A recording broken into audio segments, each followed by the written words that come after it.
All right, let's talk about something that can seriously mess with your head. Why do people just suddenly lose interest? It's this really common and, honestly, a pretty painful thing we all go through. So today, we're going to break it down. Have you ever had that feeling where you're connecting with someone, everything seems to be going great, and then, poof, they just kind of vanish on you, emotionally?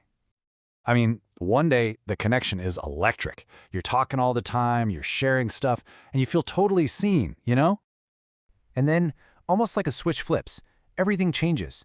The texts get shorter, the energy just isn't there. There's this weird gap, this distance that you can't quite explain. And this is the part that drives you crazy, right? There was no big fight, no we need to talk moment, no reason at all. It just leaves you completely spinning, replaying everything, wondering what you did wrong.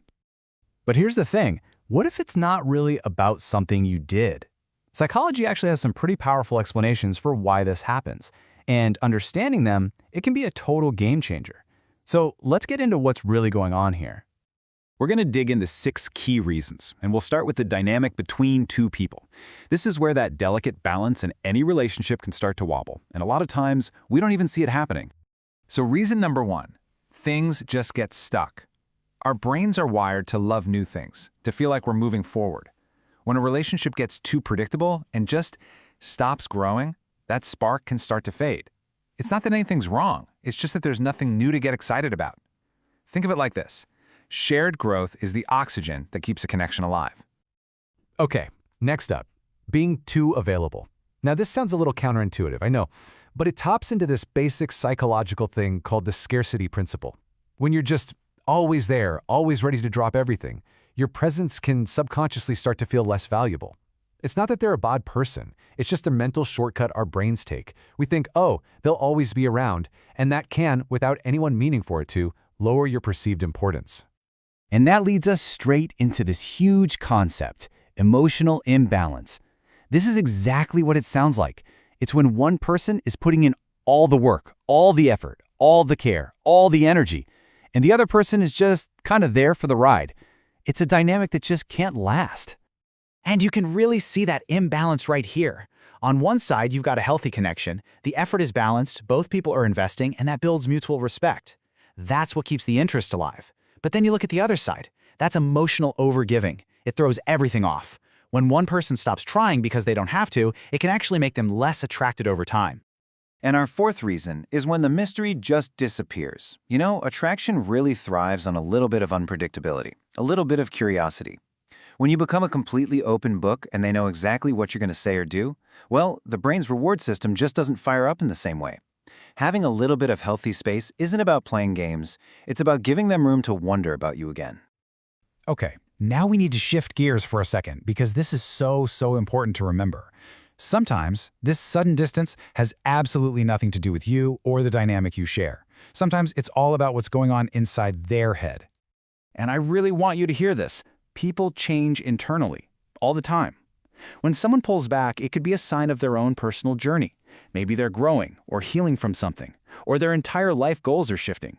Not every pullback is a rejection of you. And a final reason can be when things just get too comfortable.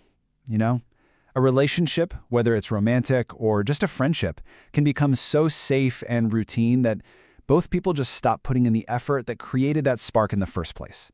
And when the effort goes, the excitement and interest often go with it. So, look, knowing all the whys is one thing. But the real question is, what do you do when you feel this happening? And that brings us to the most powerful part of all of this, how to find your footing and respond with real strength. Here is your game plan, 5 super healthy steps you can take.